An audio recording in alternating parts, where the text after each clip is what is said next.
Well, I'm Gef Lucena of Saydisc Records, and in the early 1960s we decided to branch out and start a blues series, because this was the time, the beginning of the British blues boom.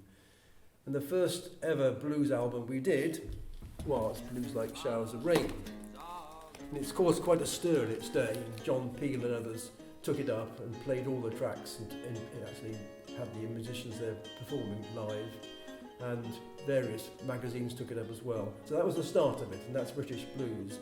And then as time went on, we decided to do some of the reissue from the early 1920s, 20s and 30s of the original stuff on 78s, Blind Boy Fuller, Kokomo Island and so forth. And gradually the series developed and developed.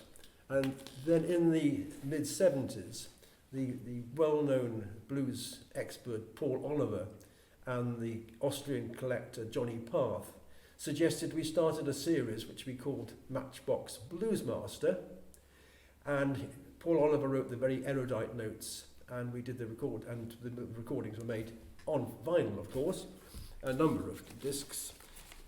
And later on in the series we did a whole series of Library of Congress recordings, 6 Library of Congress recordings of very important stuff. Now this music, the blues music, the reason I've always liked the blues, but the reason it's so important is because this was the start of all the Western popular music, rhythm and blues, modern blues, pop music particularly, and so many things, even into classical forms. The whole African American music filtered through, rippled through the music culture, and it's such an important thing. And now when we hear the early stuff from the 1920s and 30s, you can see just how rich and varied this music is. And not only the blues, gospel as well, gospel, religious music as well. Very powerful, powerful stuff. And it's attracting a new generation. They've always been collectors, but it's attracting a new generation of collectors and fans generally. And just recently, the prestigious American magazine Living Blues gave us this award for our work with the reissue, so that was encouraging. And now we are just about to release the 12th set of 6 CDs. 6 times 12, 72. 72 CDs of blues.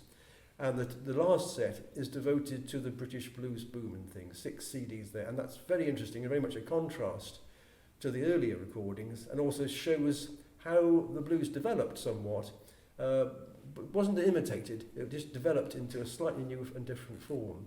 So that's how it's gone, and we're very pleased with the response generally, and the reviews we're getting in worldwide magazines is far beyond our expectations, and we're really glad that the 100 or so LPs that we issued over the years in the past, we decided to reissue in CD form in 12 6 CD sets. Quite a mammoth project.